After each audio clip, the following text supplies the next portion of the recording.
Hi there, welcome to another Team Clueless Battle Report. It's myself and Paul today, and we're having another kind of like tournament tryout. So Paul is going to be piloting our double army list of Eldar and Imperial Guard, 1,000 points of each of those, and I am piloting a Chaos combined force of Demons and Space Marines.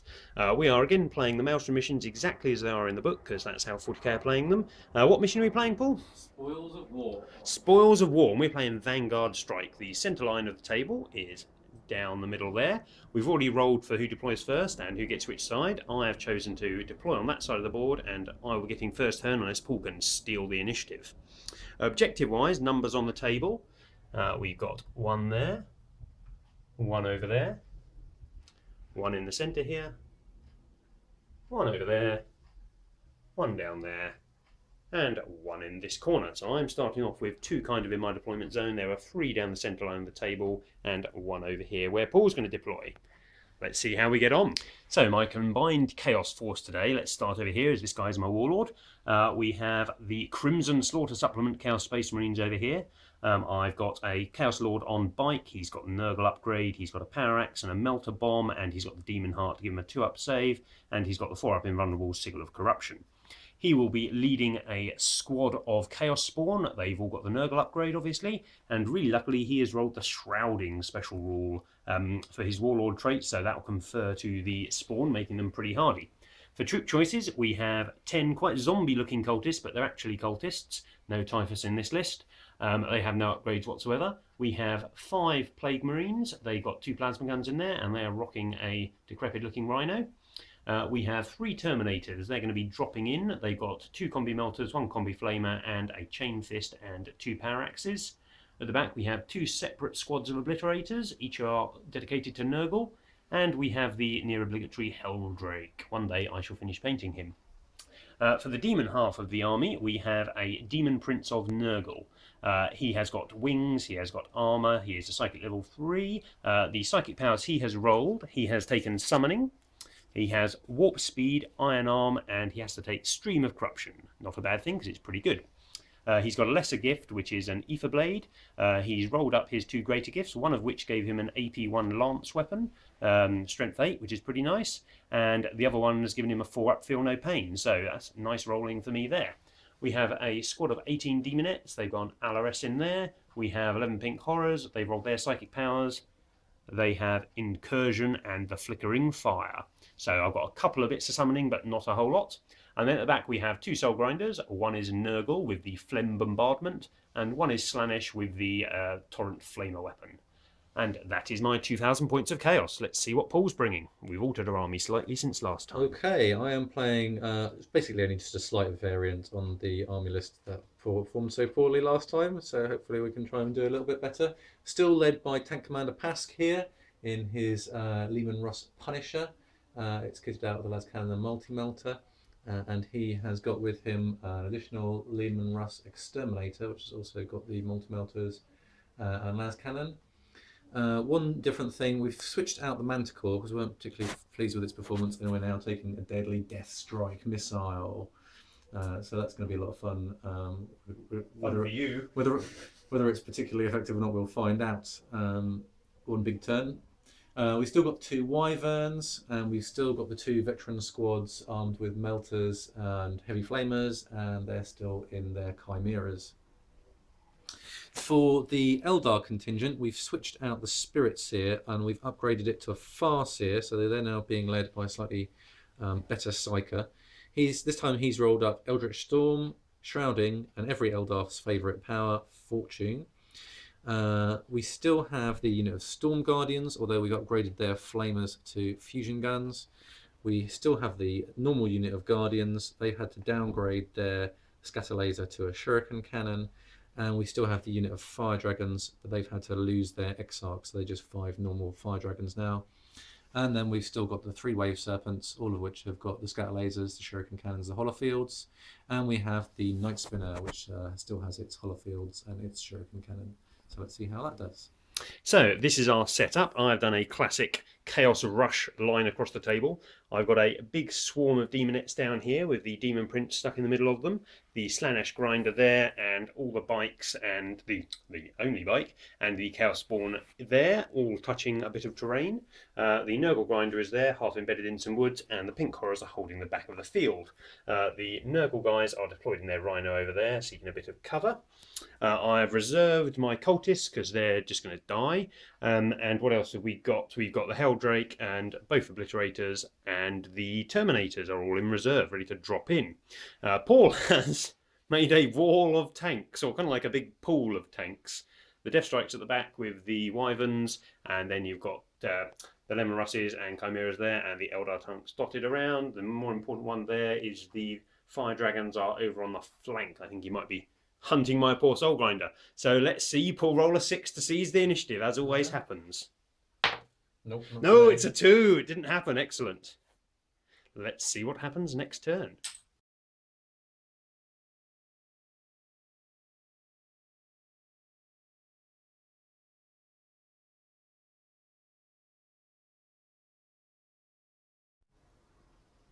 So here we have Demon turn 1. Not the most exciting turn in the world. I moved forward. So both the Demonettes and the Slanesh Soul Grinder rolled a 6 on their run move, so they have jetted forwards and have spread out. The Bike and his spawn didn't get quite so good a run action, so they haven't spread out hugely. The Nurgle Grinder has mounted a tree. The Plague Marines over there have got out of their rhino because they're not hugely scared of the Wave Serpents, and they are there pinging their plasma over at that vehicle. Couldn't make Paul jink though. I fired both the Plague Bearers and this Soul Grinder at his Wave Serpent, did nothing to it. Psychic phase. This was quite an interesting phase. I rolled a 6 on the dice, so loads of power dice to play with. I had 11, Paul had 9. I decided to not fly my Demon Prince. Flying monstrous creatures now are a bit of an issue, because if you go up high flying with them, they don't get all they can't assault. So I'd be basically, if I flew turn 1, that means I'd be saying I can't assault until turn 3 at the earliest. It was probably a mistake now because I failed to cast Iron Arm. I cast it with 5 dice, but only got 1 success, and Paul happily threw all his dice at it and dispelled it. So he is a toughness 5 creature on the floor, and Paul has a Death Strike missile. Now, the Death Strike missile rules, I'll just quickly go over it now because it may come up next turn. Death Strike missile rules state, and I think this is verbatim, that may not be fired on the first turn of the game. The rulebook states any place where it says turn and not game turn, it refers to player turn. So the Death Strike actually says cannot be fired during the first player turn of the game.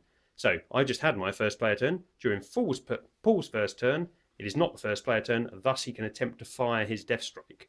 Some people may interpret those rules differently, and that's up to them, but the actual rules as written, that's how it works, and it seems to make kind of sense. I have had a movement phase, so I have had the chance to spread out, so he gets a chance to fire it. So my demon is on the floor and may be hit by a strength 10 evil thing. Other than that, though, psychic phase, I managed to summon 3 Screamers of Tzich, and being jet bikes, they get to move 24 inches, so they went zippity-doo-dah over to there. So they're now going to threaten the flanks of those Wave Serpents, which is quite nice. And other than that, the turn is done. Let's see if Paul can launch his mighty missile.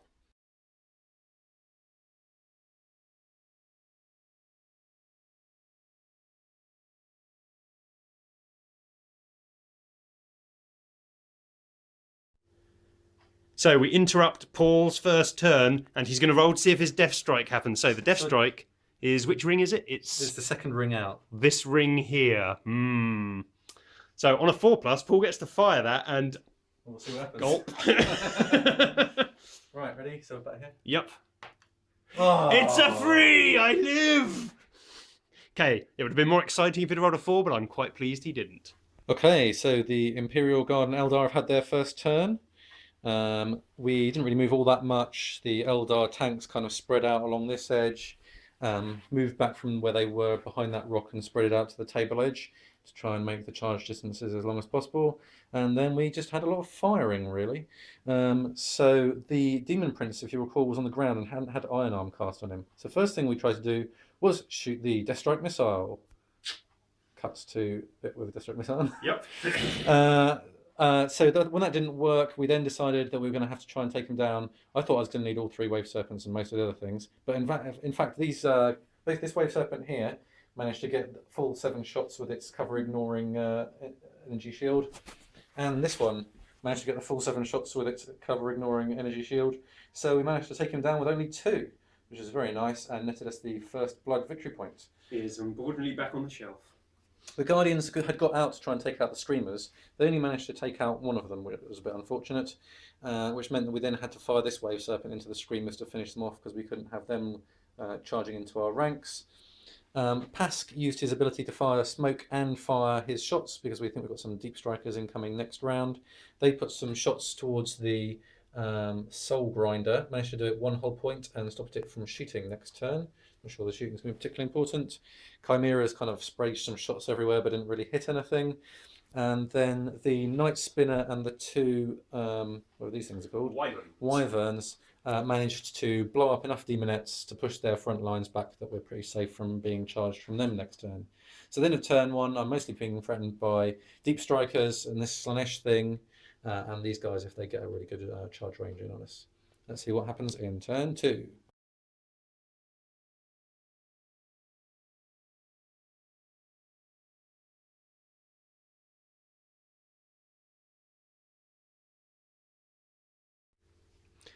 Forces of Chaos, turn 2. So we continued to advance towards Paul and spreading out so the Death Strike would lose its effect. Seeing how easy it is to advance, I'm now definitely of the opinion that Death Strikes can fire. When we rolled last turn, it makes more sense that way. So this turn, we were down a Demon Prince, which really reduced the power on this flank. The Demonettes ran and moved up, but couldn't get very far and weren't in range to attempt to attack a Wave Serpent. So this side of the board is looking reasonably untouched. I rolled for my reserves and got both units of the Single Obliterator, the Terminators, and the Helldrake this turn, and the Cultists stayed off, which was a result.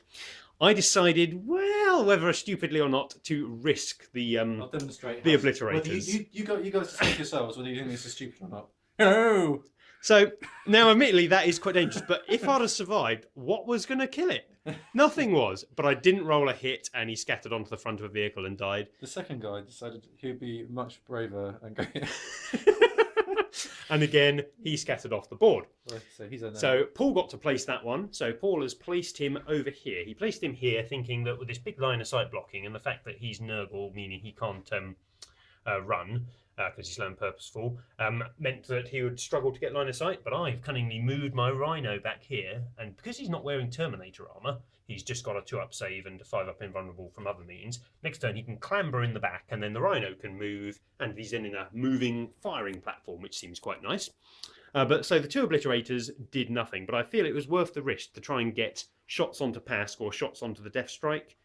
They're only a 75-point model. If I'd have done it, then it would have been a huge gain, and if I fail it, it's not the end of the world. My Terminators, I wasn't willing to be quite as risky, mainly because of Paul's spacing. I couldn't possibly get them behind them. So the Terminators dropped in the front, and they have double melted into Pask's squad. Unfortunately, Pask was not the closest target, so we have hit his fellow Lemon Russ, and we blew it up with our melter guns, which was good. Now, the rest of the things. Soul Grinder moved up, but he couldn't fire this turn, so I ended up just snap firing, attempting to convince Paul to jink, failing, because he was out of charge range. But next turn, being Slanesh with his fleet, unless Paul takes him out, he is going to be in charge range of whatever he fancies there, so I'm hoping Paul's going to have to pour a load of fire into him. Over here, we had moved our Chaos Spawn squad and spread out. I was contemplating doing a double charge, one on that Wave Serpent and one on this one over here. As you can see, I went over here. In the end, I chose not to. It was a 9-inch with the second, and because he's got a bike in there, they've lost their fleet. So they had a 7-inch over here, so I just went for that. It was a little overkill, 35 attacks onto a Wave Serpent. It's a dead Wave Serpent. Fire Dragons are piled out. They have been pinned though, so unfortunately they'll be firing up at this Helldrake, and that Wave Serpent over there has jinked due to my firing at it with this Soul Grinder over here. So both of those units I suspect will be firing up at the Helldrake. Helldrake swept over the board like so, spied some of Paul's units out on the floor, went and 8 of them went up in flames. The rest have passed the leadership check and they do still have their heavy weapon platform with them. Nurgle guys over here are still on that objective, not that it means a lot, and they shot at the Wave Serpent hopefully trying to do something but didn't even get pulled to jink, so that was why I went that way with the spawn. Psychic phase. I rolled a 1 on my number of psychic dice. From the 11 of last turn, I was down to 3 this turn. As hopefully you've seen by the picture of our victory cards, I had to cast a psychic power. I threw 3 dice at incursion, but failed to get it off, so they were not much use. They are pretty wasted points at this point, because Paul has more psychic dice than me. Okay, not a bad turn overall though, and we still got the 2 obliterators to come down next turn. Oh no, 1 obliterator to come down next turn with my cunning delaying tactics. Let's see what Paul can do in response.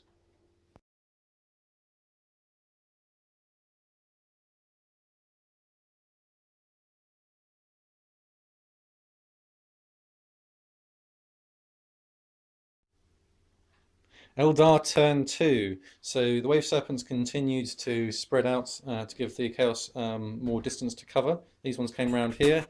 The Imperial parking lot started to split up a bit with the attempt to get some melter shots in on the Soul Grinder here. So it's a little bit more dispersed with 1 more obliterator still to deep strike. Maybe Michael will go for another chances approach, let's hope. And this Wave Serpent came around. It was jinking anyway, so it decided to want to get some shots in on the dragon. So the Wave Serpent and the Fire Dragons both put shots on the dragon, and we managed to do it 2 whole points worth of damage, but couldn't do the 3rd whole point, so that was quite frustrating. So having been quite frustrated with that, we thought, let's try and take out this Soul Grinder, which has got 4 whole points. So we fired Pask and some melter guns from here. And we dealt, oh dear, we only dealt 3 whole points there. So 1 off on both of those big models, which had been our 2 main targets we wanted to take for the turn. I did make quite a few saves with that guy. Yeah, it was 4 invulnerable saves at the end there, wasn't it? And I needed to get one more whole point done, and you made 4 invulnerable saves. The Death Strike missile finally got to shoot, but he was quite spread out, so I was only really going to get 1 target. I had a choice between trying to get really lucky on the Nurgle Soul Grinder, or trying to take out the Plague Marine squad. I went for the Plague Marine squad, but deviated quite a bit. I only managed to kill 2, and I didn't manage to kill either of the plasma guns, so that was pretty disappointing as well. In the middle here, we poured a lot of shots into these Terminators. We fired both our things I can never remember the name of. Wyverns, and also melter guns from the hatch here, and some las guns from both of these things. Managed to kill 1 of those, but unfortunately the guy with the chain fist is still large.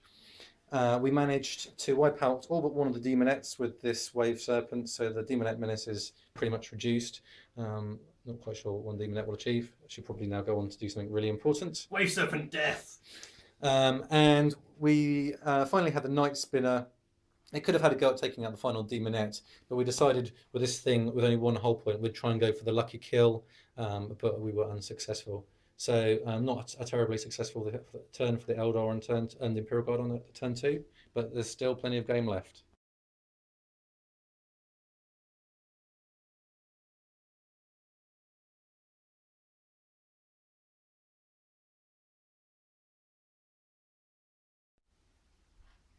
Forces of Chaos, turn 3.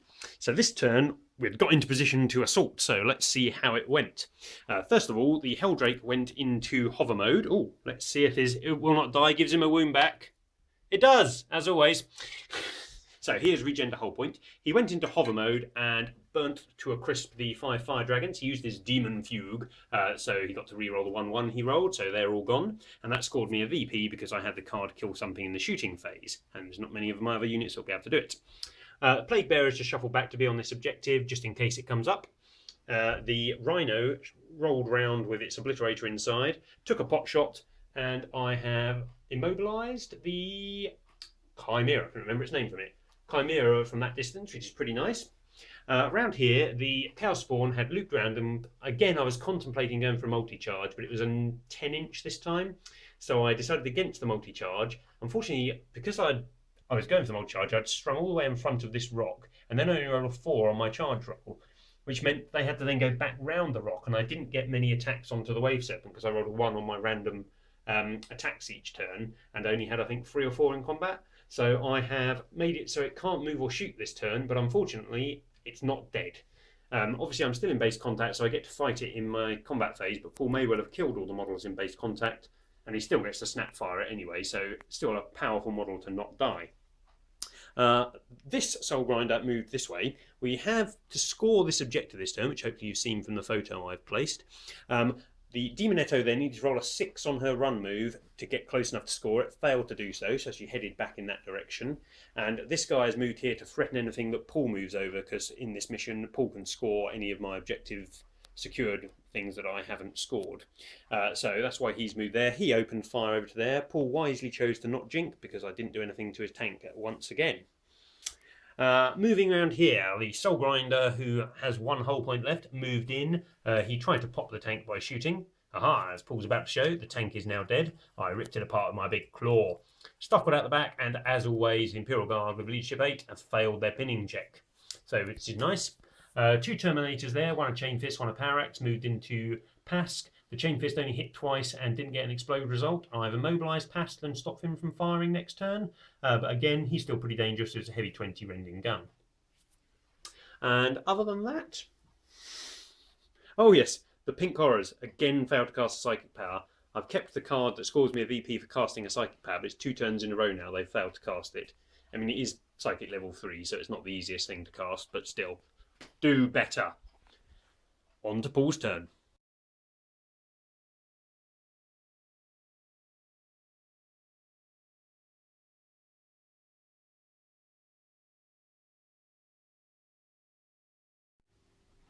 Eldar and Guards turn 3. So all of our guards have had to disembark to try and take care of the things that got into our ranks. And the Farseer also disembarked this time because I wanted to cast a psychic shooting attack, and also because I had the Eldritch Blast, which does a haywire attack, which would be very nice against that Soul Grinder. So he managed to successfully cast a spell, netting me a victory point for casting a spell, but perils of the warped himself, and then that Soul Grinder made its invulnerable save yet again.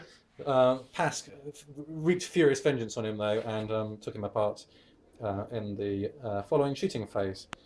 We also disembarked this squad of guard vets from their immobilised Chimera, and they took care of those Terminators that have been troubling me. What else did we do? So we needed to score objective 4. So the Night Spin has taken a turn off from shooting to jet round there and pick that up. The Wave Serpent moved forward and shot some shots into the Soul Grinder, doing its first hull point damage. No, I made my invulnerable save. You made your invulnerable save, so no damage to the Soul Grinder. You did score this objective. I scored this one as well. Yeah, I had to be on 3 objectives this turn in order to score D3 points. So I scored 4, 2, and 1, netting me. I unfortunately got an extra 1 victory point. But I managed to pick up 4 cards this turn, including one of Mike's. So I managed to get up to 5 victory points. Over here, this Wave Serpent got 1 last desperate shot off before it was eaten by these spawn. It managed to put 1 more hull point on the evil dragon thing. So the dragon thing's back down to 1 hull point again after it healed the wound. If only it hadn't healed, it would have been dead. The 2 wyverns, I remembered its name, managed to thin out the ranks of the spawn a little bit. We killed 2 spawn and put 2 wounds on another one. The Guardians attempted to help as well, but didn't really achieve very much. I think that was probably everything that happened this turn. Then I killed the Wave Serpent. Oh yeah, so then, because I didn't manage to kill all of the spawn that were in base-to-base combat with the Wave Serpent, so it then got mulched up. So that's the end of turn 3. Scores on the doors currently 5 to me, 2 to the Chaos.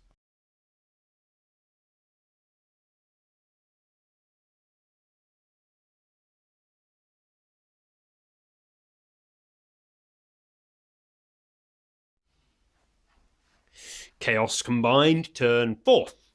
So this turn my cultists came on down here, walked on the board. They were 1 inch away from getting shots off at the Farseer with their rubbishy pistols, but not particularly handy, and they couldn't hurt either of the tanks. My Obliterator came on the board. I attempted it wasn't that risky a deep strike. I attempted to come down kind of in the middle there, but I scattered 9 inches sideways, landed on a Chimera, and Paul has placed me behind a rock again. Shooting, moving up. First of all, Psychic Phase. I still have that card, as hopefully you've seen by the pictures. Cast 1 Psychic Power. This would seem simple. I keep on rolling the 1 or so on the Psychic dice, and these guys keep on failing to just basically cast their power. They have the ranged power, which is of no use because nothing's in range. So they're trying to do an incursion as they did first turn, but I just can't get 3 successes on the dice. So they have done nothing so far. Plague Marines have moved slightly up so they can swap transports with the Obliterator next turn. Obliterator fired his plasma cannon this turn as he couldn't fire his las cannon over at the Wave Serpent. It didn't jink and didn't do any damage to it. This guy here fired at this Wave Serpent. This wasn't a Wave Serpent, this is a Night Spinner. Fired at this Wave Serpent, attempting to make Paul jink again. Again, he declined my offer of jinking, and I did no damage to him. Those big pie plates from this guy are not being good this game. Over in Paul's midst, the Helldrake flew over, gouted fire over a load of guard, and killed 6 of them. They've made their leadership check for once, so they're still in the fight. The Chaos Lord and his retinue of Chaos Spawn managed to kill a Guardian and his weapon platform. Go them, but that did give me a victory point for wiping out a unit. A brave Demonette down here charged into close combat with a Wave Serpent. I managed to get a hit in and rended. I needed a 3+ to get a penetrating hit, but unfortunately he only got a glancing hit. Took a whole point off. A good return for a Demonette.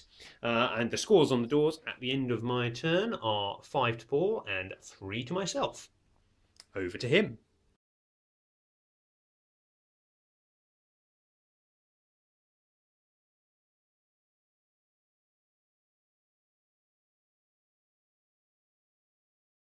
The Eldar and the Imperial's turn 4. So the battle continues. The cultists have come on here. So the Night Spinner pivoted and did a torrent attack, wiping out 6 of them. But most of the turn was spent trying to hurt Soul Grinder. Not that successfully. Then you mean most of the game? The Farseer moved up a bit, cast another Eldritch Storm, which managed to do a penetrating hit, destroying its Reaper auto cannon. Would much rather destroy the pie plates or the claw, or got any other result on the vehicle damage table. But did a whole point. And then we disembarked with the Storm Guardians, who've moved into try and protect the Wave Serpent from an assault. And they fired 2 melters up at it, which I think, did that do another whole point? That did another whole point. And then the Wave Serpent fired up, doing nothing to it. So 2 of its 4 hull points down. We're halfway there. At least it's not going to start healing itself. Over on this side of the table, the Imperials are continuing to try and hold off the Chaos Menace. Pask decided he'd had quite enough of that Chaos Dragon thing, so he unleashed his 20 shots of doom and finally managed to take that last whole point off of it because it failed to heal last round. But we had much less luck with the spawn that are bearing down on us. We fired dudes from inside this Chimera and the Chimera, and 2, I've forgotten them again now. Wyverns. And we managed to do a total of 1 wound, killing another model. So they're down to 2 spawn and the Chaos Lord, who will be able to attack a unit of their choice next round. So this is in a turn 4, so 1 more turn, or perhaps maybe more, on the game. At this point, the scores are 7 to the Imperials and Eldar, and 3 to Chaos.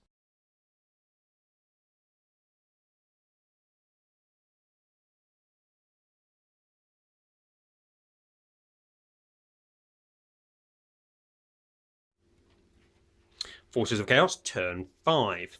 So this turn I really needed to rack up some victory points.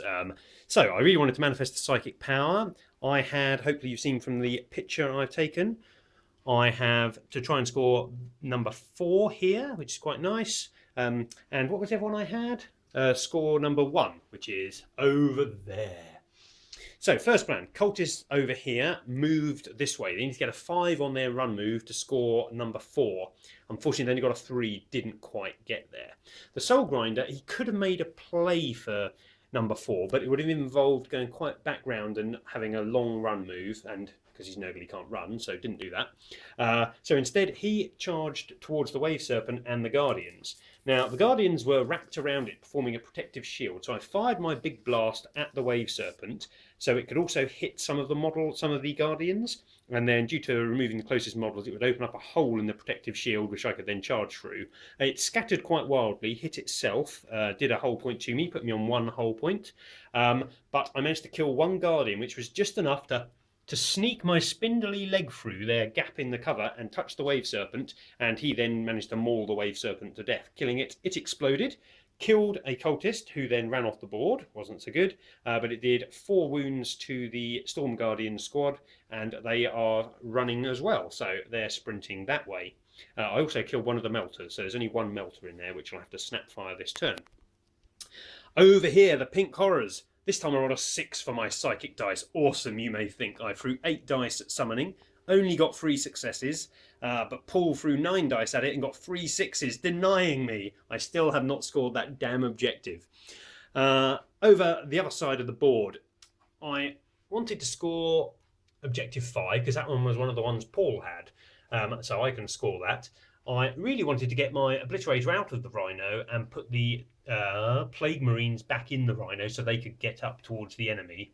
But unfortunately, due to movement and kind of like models having to move first and second and such, I couldn't get the Obliterator out so he would be within distance of the objective. So the Plague Marine just stayed there.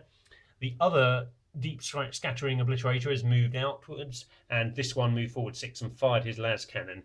2 Obliterators again did absolutely nothing. I fired at the Wave Serpent that was there and at Pask, Slim and Russ over there, but didn't do anything. So far this game, the 2 Obliterators have mobilised a Chimera between them. Not so good. But on the other hand, somebody who is doing well is the Chaos Lord and his Spawn, who are working their way through Paul's lines. They moved up 12 and charged into Pask. The closest model I'd placed was a Chaos Spawn, so he moved to the front of Pask, and then with my charge distance, I moved the Chaos Lord to the back of Pask, swung his base around and got within the inches of objective 1, scoring that for me. Bike bases are wonderful that way. So scored that objective up there. And which other ones did I score? So I scored number 1, which was over where Pask was. Number 5, which was down here. I failed to skill 4. I scored number 6, which was over here. Lots of objective scoring this turn. And I killed Paul's Warlord, who was Pask. So at the end of my turn 5, the scores on the doors, I'm the green dice, Paul's the blue. It is 7 all. Paul has his turn 5, and then the game could possibly end. Let's see what happens.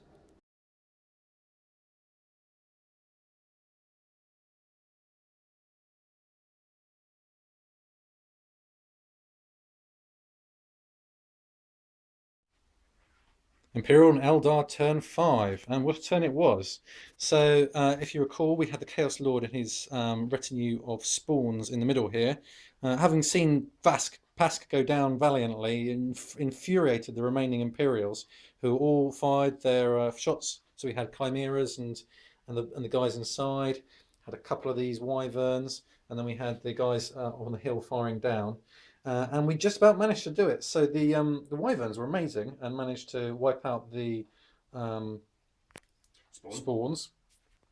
The guys in the Chimera didn't really achieve a lot, but then with 2 melter guns and like 11 lasgun shots or something, we managed to take a Chaos Lord from 1 wound to dead, from having taken 1 wound to being dead. So that was a good result. Over here, we really wanted to take out the Soul Grinder. So I thought the best chance here, I only had 1 more hull point left, so I thought, oh, this is easy prey for a Farseer with Eldritch Storm. Popped an Eldritch Storm over there, managed to get the glancing hit, but unfortunately the invulnerable save held. But the Imperials weren't finished with the turn. Having killed the Chaos Lord, that wasn't enough. We've got our D-missile, Death Strike missile, which steamed into the middle of the board to claim objective 3 for a point this turn. Was in range with its heavy flamer. Needing a 6 to glance, it managed to get it, and it managed to take the beast down. The Eldar's contribution to the turn really was limited to sitting around here scoring objective 4.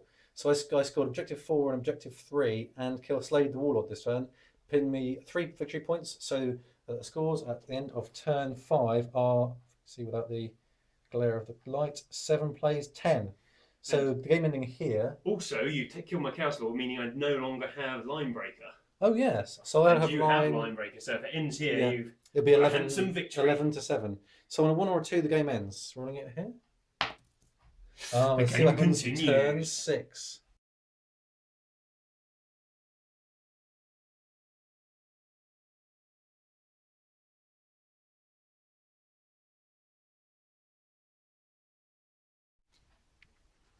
Chaos turn 6 with the loss of my Lord and Soul Grinder last turn. It's a bit of a struggle now. The demons The pink horrors over here finally cast the psychic power. They cast a level 1 flickering fire, which couldn't hurt the Night Spinner, but I could fire it. So that scored me a point there. The Nurgle stuff, which had been bogged down in this corner for the whole game, struggling to get back into it, has moved towards the centre. They all poured fire into the rear armour of the Death Strike that had so brutally wounded my poor Soulgrinder last turn. I only managed to get two hull points through to it, so it's still there. The Rhino disgorged the transport and then jetted off towards Paul's line, hoping to grab me a cheeky, what's it called? Line breaker. Line breaker, but we'll have to see if it's close enough after Paul's turn.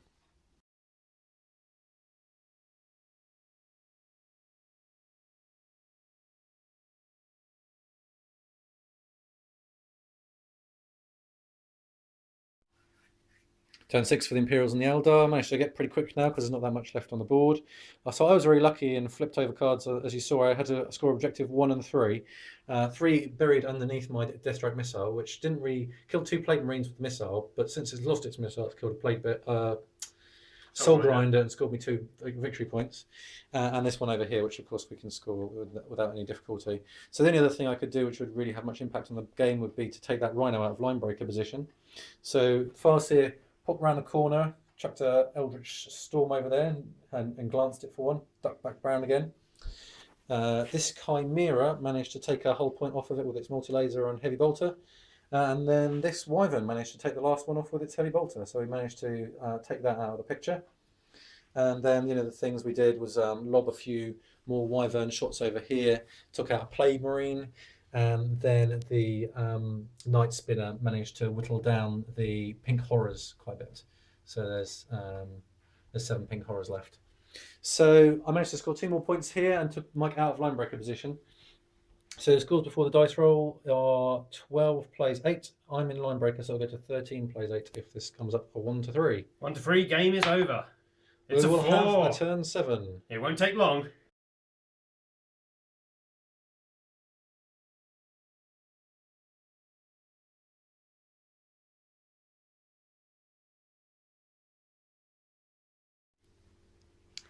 Demons and Chaos Marines turn 7, and what a stonker. So hopefully you've seen the objective cards, and I had a chance of gaining 5 victory points from them this turn, which would actually put me into the lead. So I needed to score 3 objectives. So obviously over here, that's a simple one. Down here, another simple one. But I really needed the centre one.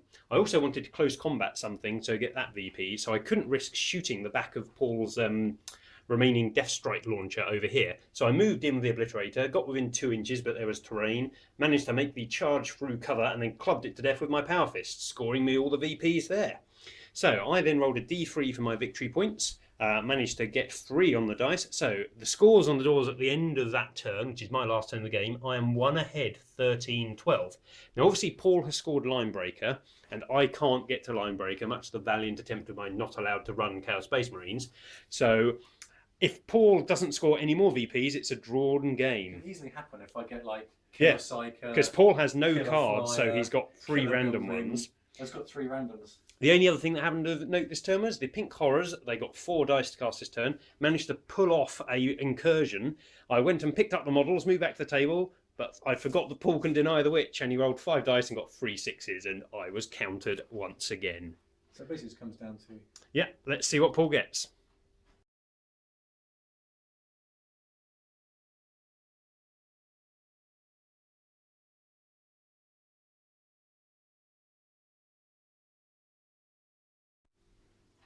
Eldar turn 7. Okay, we didn't really need to do anything. We just needed to score any of our 1 objectives. And as you've seen from the cards, good old score objective 1 came good for us. We also managed to pick up score objective 4. We didn't really need to do any shooting in the shooting phase or anything like that. So we allowed the Chaos to withdraw from the battlefield. So at the end of the game, I scored my line breaker point as well, putting me ahead 15-13. What a close game. And in the 7th turn. Yeah, so that was an awesome game. Really enjoyed that. Yeah, the objectives are really scary, especially when you pulled out that one that scored you D3. That was a real swinger. I often say, I don't like the randomness of the D3, but when the fact they give you a chance to get back in the game, if you can pull them out, I think they're really useful that way. This was a perfect example of how Games Workshop want this to be played. we were moving all over the board. We were changing kind of what we were thinking of doing every turn, and we were staying close. Neither of us got too far ahead. Yeah, I didn't really move around the board. These two wave serpents momentarily got into your half of the table. These two over here kind of approached round. Yeah, the Imperials didn't get out of their deployment zone really. No, but that wasn't really their idea. So I think I'm much happier with our army list this way around. Yep. Death Strike Missile, I'm not completely convinced about. Do you mean it killed a Soul Grinder? Yeah, but we could have done that with the Manticore as well. I think more the psychological effect of it forced me to spread out, and it forced me to. I left certain things in reserve, and I just charged. I probably charged forward anyway, but it controlled my movement a bit at the start of the game. That's that was definitely the advantage of it. So that's the only thing I'm not certain about. I'm certain that having a Farseer and no Fire Dragon Exarch is better than having a Spirit Seer and a Fire Dragon Exarch. Yeah.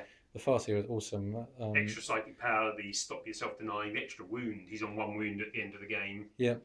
That's all really useful attributes. Yep. And I was pretty happy with the list overall.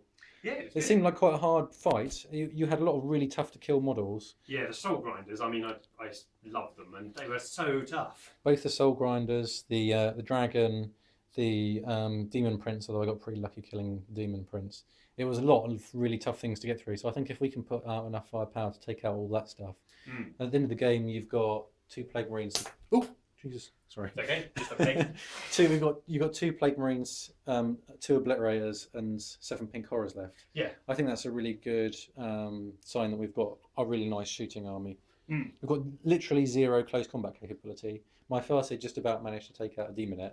It was touch and go. Getting wounded in the process. So we really are just a pure shooting army, but it seems quite effective. Yeah, but we've got all the infantry to get out and do some blocking like you're doing with your Guardians and your Storm Guardians. Really looking forward to the tournament now. Yeah. So thanks for a great game. That was brilliant. Really enjoyed that. And tournament's still a month away, so we might get another battle report up before then. But if not, we will see you guys in our 40k tournament report.